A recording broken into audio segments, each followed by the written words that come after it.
Kemudian yang terakhir, yang keempat, masalah yang keempat adalah apa? As-sabru alal adha fihi. Ya.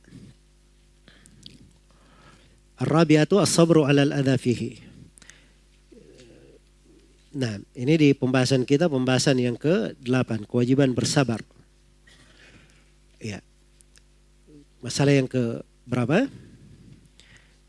Yang keempat di uraian penulis dari masalah yang wajib kita pelajari, kita kenal dan kita amalkan adalah bersabar di dalam kegangguan. Fihi ini kembali ke mana hanya?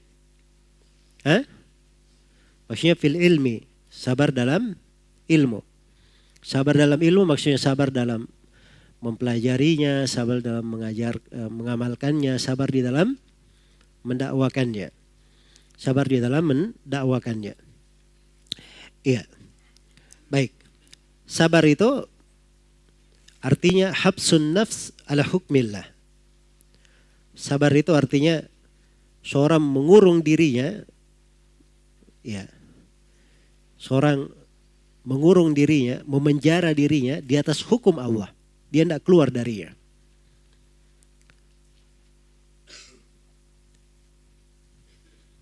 Iya. Karena itu kata para ulama, kesabaran itu terbagi dua. Hukum Allah itu terbagi dua. Jadi ada sabar terhadap hukum Allah, kan begitu? Sabar terhadap hukum Allah, menahan jiwa di atas hukum Allah. Hukum Allah itu terbagi berapa? Terbagi dua. Ada hukum Allah al-qadari dan ada hukum Allah asy-syar'i. Ada hukum Allah yang bersifat qadari, ketentuan dan takdir. Iya. Itu yang pertama. Dan ada hukum Allah yang bersifat syar'i. Syariat itu dua. Perintah dan apa? Larangan. Perintah dan larangan. Ya, karena itu kalau kita pembagian sabar yang populer, kalau pembagian sabar yang populer apa? Sabar terbagi berapa? Terbagi tiga. Sabar dalam menjalankan perintah, sabar dalam meninggalkan larangan, dan sabar dalam menerima ketentuan dan takdir Allah. Kan begitu? Tiga ini kalau kita bahasakan itu sama saja. Sabar di atas hukum Allah.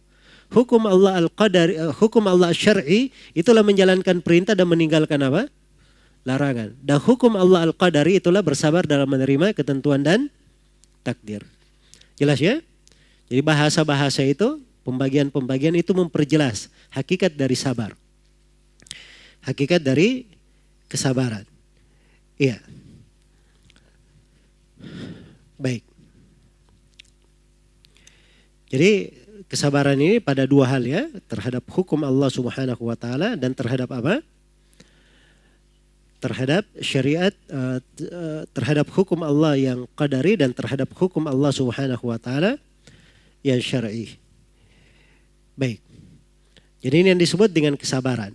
Ya kalau kita lihat pada asal kesabaran itu, sabar itu pada dasarnya memang jiwanya dia tahan, dia kekan. Ya. Dia kekan jiwanya. Jadi jiwa itu tidak berkeluh kesah, lisannya tidak mengeluh. Ya. Badannya juga tenang, tidak mukul-mukul sana sini. Ya. Tidak dia sobek bajunya, tidak melakukan hal yang tidak baik. Ya. Jadi sabar itu dia tekan dirinya. Ya. Dia tekan dari dirinya. Baik, maka sudah merupakan ketentuan di dalam ciptaan Allah Subhanahu wa taala ya, bahwa seorang yang berdakwah itu pasti ada gangguan di dalamnya. Jangankan kita, para nabi dan para rasul juga mendapatkan apa?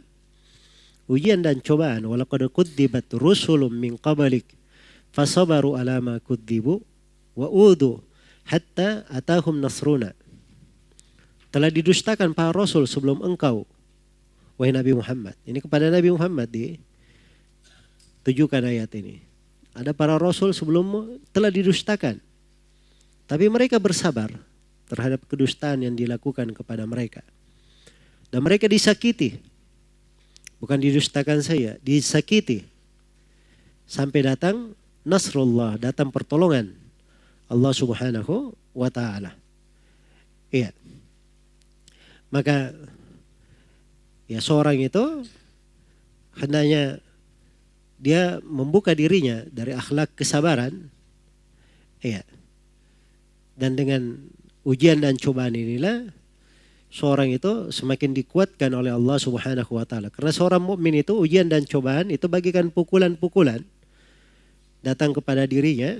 Ya, betul ada hal yang tidak enak.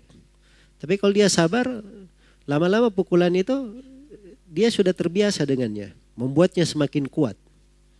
Ya, sudah terbiasa. Sudah terbiasa, ada pukulan-pukulan biasa saja karena dia sudah terbiasa. Kan begitu ya? Itu kan diri cuma dibiasakan saja. Kalau misalnya tangan dilatih misalnya supaya dia kuat, dipukul-pukul saja terus. Maka dia jadi kuat dia. Begitu dipukulkan ke mana? Ke kayu misalnya, tidak begitu terasa lagi sebab dia sudah kebal, sudah ya. Jadi seperti itu pada seorang mukmin.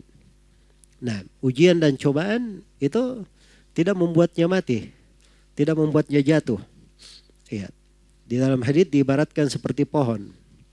Batangnya memang tidak begitu kuat. Ada angin dari arah timur, ya, maka dia ke barat. Ya, dari arah barat datang dia ke timur. Ya. Tapi begitu anginnya selesai dia balik lagi ke tengah.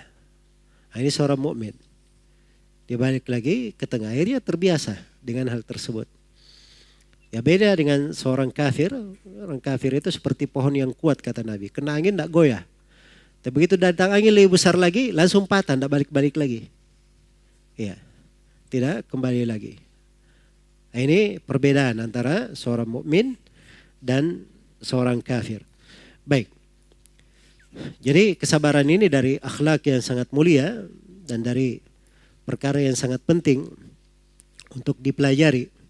Ya, karena itu seorang perlu mengetahui bagaimana kadar kesabaran, bagaimana wajibnya dia bersabar, di sudut mana ya perlunya dia bersabar tersebut. Ya, maka di sini jiwa ini dididik di atas 4 tingkatan ini, 4 masalah ini. Yang pertama adalah apa? Al-ilm, yang kedua beramal, yang ketiga berdakwah, dan yang keempat bersabar di atasnya. Nah, ini 4 tingkatan yang disebut oleh Ibnul Qayyim rahimahullahu ta'ala sebagai jihadun nafs, jihad terhadap diri sendiri. Jadi ada 4 tingkatan pada jihad membenahi diri. Yang pertama dia berjihad terhadap dirinya agar supaya diri ini mempelajari petunjuk, mempelajari agama yang benar. Kemudian yang kedua dia berjihad di dalam mengamalkan ilmu itu. Kemudian yang ketiga dia berjihad di dalam mendakwakannya dan mengajarkan ilmu kepada siapa yang tidak mengetahuinya. Dan yang keempat dia berjihad di dalam bersabar. Ya. Jadi kata Ibnul Qayyim, fa idza istakmala hadhil maratib al-arba' sara minar rabbaniyin. Kalau dia sempurna pada 4 tingkatan ini, maka dia dihitung sebagai rabbani. Sebagai seorang rabbani. Baik, jadi ini 4 kewajiban. Apa dalilnya? Ya, penulis rahimahullahu taala bawakan ayat. Wa dalilu qauluhu taala, dalilnya adalah firman Allah taala, bismillahirrahmanirrahim. Wal asri innal insana lafi khusrin illa alladhina amanu wa amilus salihat wa tawasaw bil haqqi wa tawasaw bis sabr. Ini dalilnya. Ya. Baik, kita ada pembahasan yang ke-9 di sini, tafsir suratil Asr. Iya. Wal asri. Wal asri, kata al-asr itu arti asalnya dalam bahasa Arab adalah masa yang berada di akhir hari. Masa atau waktu yang berada di akhir hari. Ini kan sudah bahasa Indonesia, waktu asar. Waktu asar berarti dia sudah mendekati terbenamnya apa? Terbenamnya matahari. Masa yang paling terakhir. Tapi kadang al-asr digunakan bermakna masa. Ya, bermakna masa seluruhnya. Dan ada makna yang lain ya dalam penggunaan al-asr di bahasa Arab. Karena itu wal asri ada yang menafsirkan demi masa, ada yang menafsirkan demi waktu asar. Demi waktu asar. Iya. Dan Allah Subhanahu wa taala bersumpah dengan waktu. Sini waktu asar.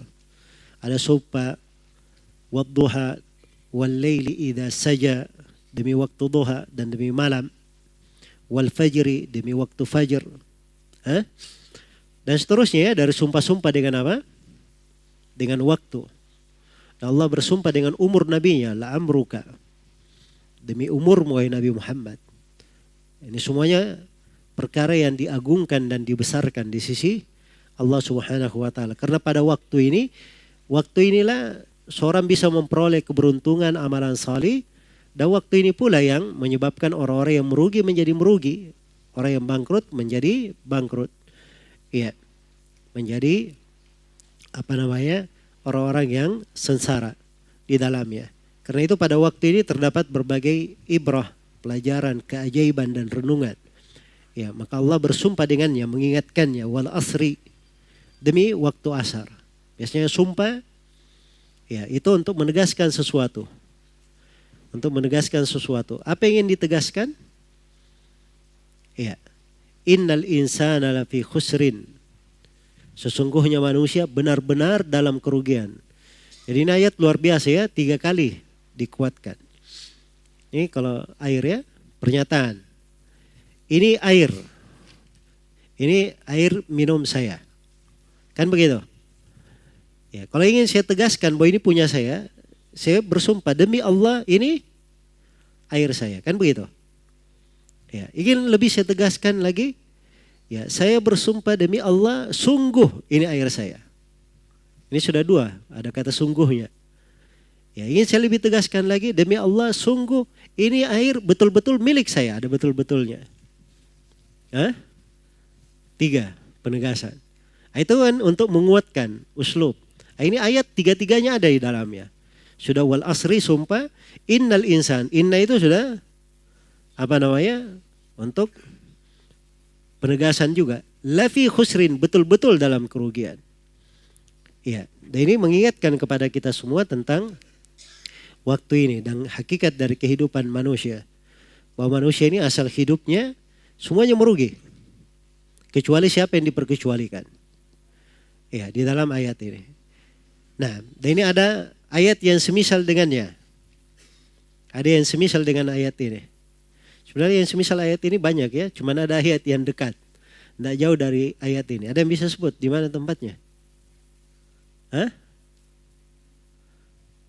Tidak jauh dari, masih di juz Amman, tidak jauh dari surah Al-Asri.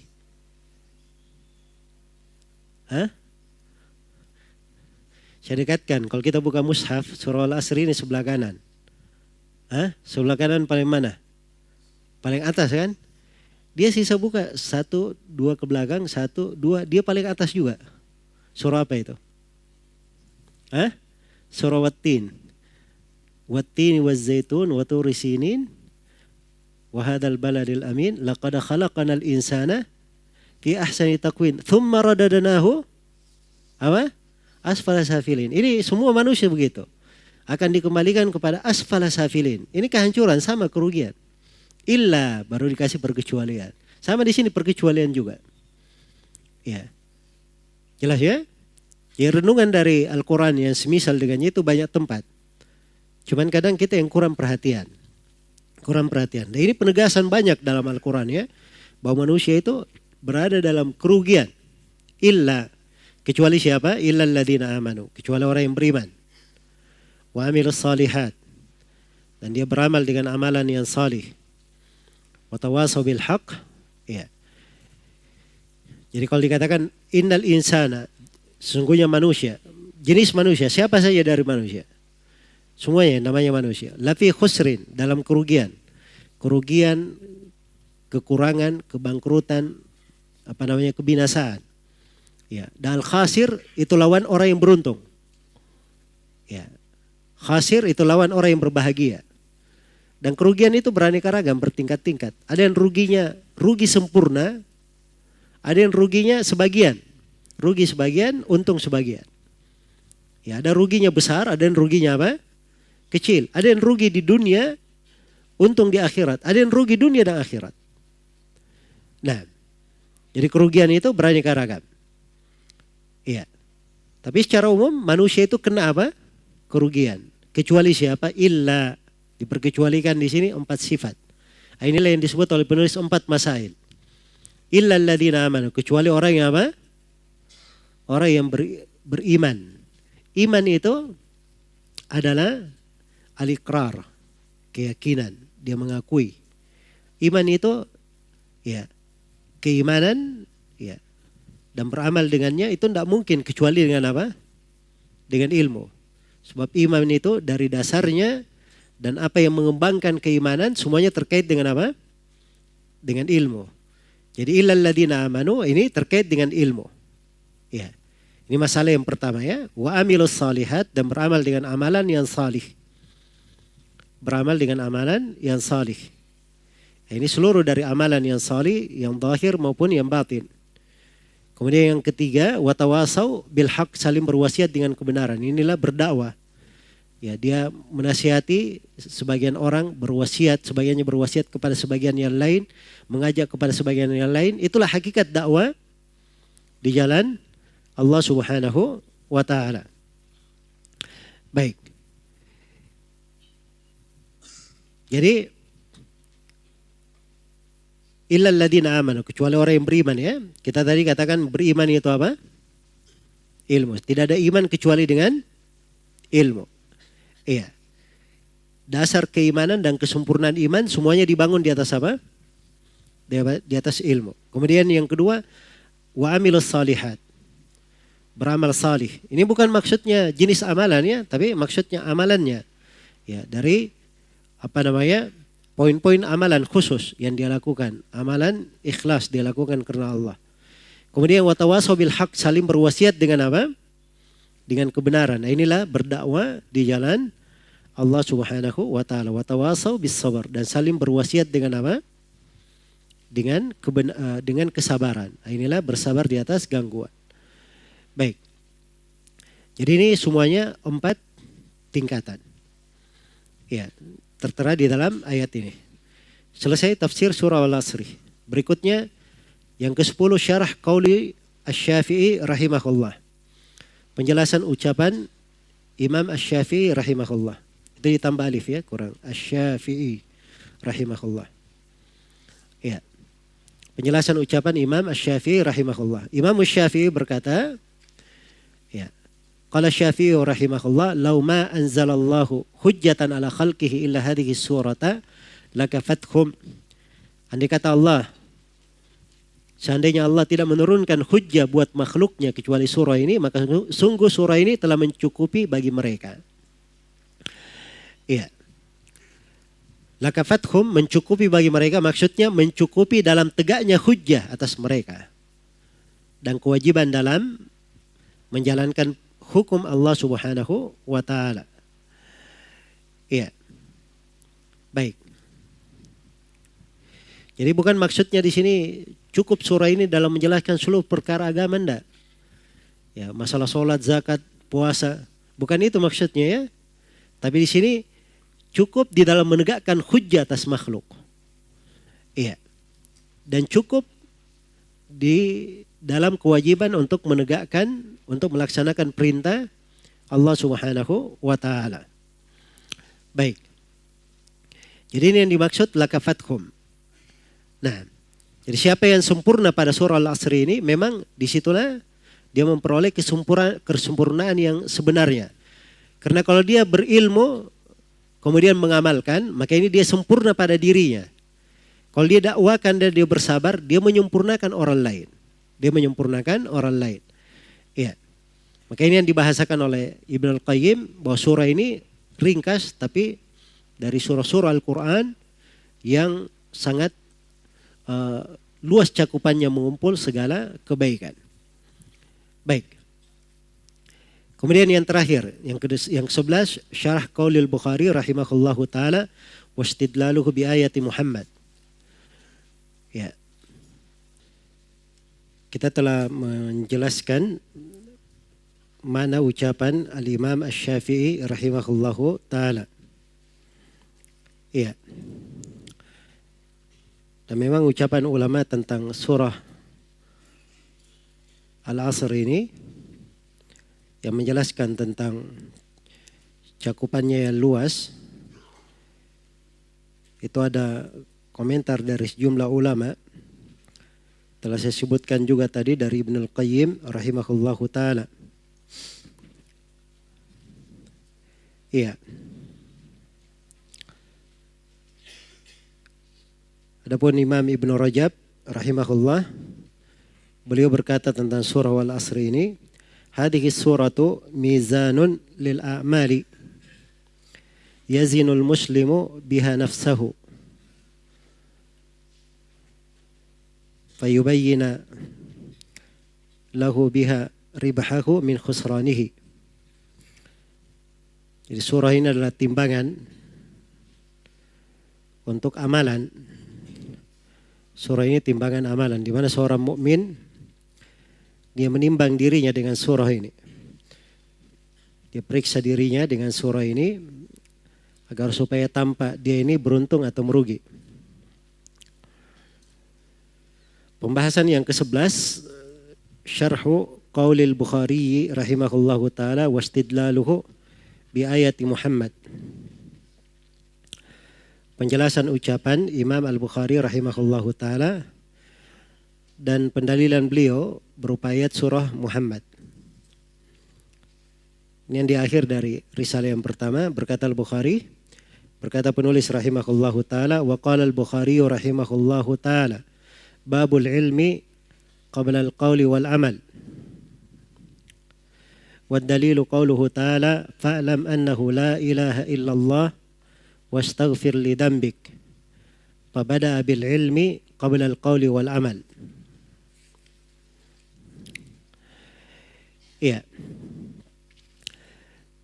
Imam Al-Bukhari rahimahullahu taala berucap bab tentang ilmu sebelum berucap dan beramal. Ya, judul bab ini di dalam Sahih Al-Bukhari. Jadi bab ilmu, al-ilm qabla al-qawli wal amal. Maksudnya ilmu didahulukan sebelum ucapan dan amalan, perbuatan. Iya. Dalilnya adalah firman Allah Ta'ala, fa'alam annahu la ilaha illallah wastaghfir li dhanbik. Maka ketahuilah bahwa sesungguhnya tidak ada sembahan yang hak kecuali Allah, dan mohonlah ampunan terhadap dosa-dosamu. Sisi pendalilannya, fabada bil ilm qabla al-qawli wal amal. Jadi Allah memulai dengan perintah mempelajari ilmu sebelum ucapan dan perbuatan. Iya. Ucapan Al-Bukhari ini dibawakan oleh penulis bersama dengan dalil ayat. Ini untuk menjelaskan urutan kewajiban. Karena ada 4 masalah yang dipelajari. Yang pertama tadi apa? Al-ilm. Yang kedua, al-amal. Yang ketiga, ad-da'watu ilaihi. Dan yang keempat, as-sabru alal adha fihi. Iya. Jadi dari 4 tingkatan ini yang didahulukan ilmu. Sebelum ada ucapan dan amalan, seorang itu mengapa? Mengilmuinya. Ya, Al-Bukhari membawakan dalil ayat, fa'lam annahu la ilaha illallah wastaghfir li dhanbik. Ya. Fa'lam, ilmuilah, ketahuilah. Ini perintah kepada Nabi Muhammad. Ketahuilah wahai Nabi Muhammad, annahu la ilaha illallah, bahwa tidak ada sembahan yang hak kecuali Allah. Tidak ada syarikat baginya. Wastaghfir li dhanbik. Kemudian mohon ampunlah terhadap dosa-dosamu. Jadi perintah pertama diperintah untuk mengilmui, mempelajari la ilaha illallah. Iya, sebelum memohon pengampunan dan mengerjakan sebab-sebab yang mengantar kepada pengampunan Allah Subhanahu wa taala. Maka pada ayat ini Allah memulai dengan perintah untuk mengilmui sebelum berucap dan beramal. Sebelum berucap dan beramal. Iya. Ini ucapan Imam Al-Bukhari. Sebelumnya telah diucapkan semisal dengannya oleh Sufyan ibn Uyainah rahimahullahu ta'ala. Iya. Sufyan ibn Uyainah rahimahullahu taala sebagaimana di dalam Hilyatul Auliya, kata Al-Asbahani rahimahullahu taala di Hilyatul Auliya di jilid 7 halaman 285. Beliau bawakan dengan sanadnya dari Abu Taubah Ar-Rabi' ibn Nafi Al-Halabi At-Tarasusi. Beliau berkata, Su'ila Sufyan ibn Uyainah an fadlil ilm. Sufyan ibn Uyainah ditanya tentang keutamaan ilmu. Faqala, maka Sufyan berkata, alam tasma ila qawlihi hina bada'a bih. Faqala fa'alam annahu la ilaha illallah. Thumma amarahu bil amal. Faqala wastaghfir li dhanbik. Maka Sufyan ketika ditanya tentang keutamaan ilmu, beliau berkata, tidakkah engkau mendengar kepada firman Allah Subhanahu wa taala di mana Allah memulai dengan ilmu. Allah berfirman, fa'lam annahu la ilaha illallah. Ketahuilah tidak ada yang berhak diibadahi kecuali Allah. Thumma amarahu bil amal. Baru setelah itu Allah perintah Nabi Muhammad untuk beramal. Faqala wastaghfir li dzambik. Maka Allah berfirman dalam kelanjutan ayat, dan mohon ampunlah terhadap dosa-dosamu. Iya. Jadi ini pendalilan dari siapa? Sufyan ibn Uyainah. Demikian pula pendalilan ini, judul yang disebut oleh Al-Bukhari diucapkan oleh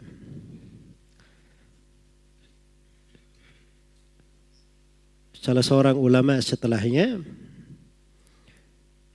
yaitu Al-Jauhari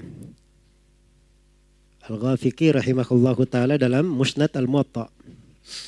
Iya, Abul Qasim Al-Jauhari itu di dalam Musnad Al-Muwatta, beliau memberi judul bab.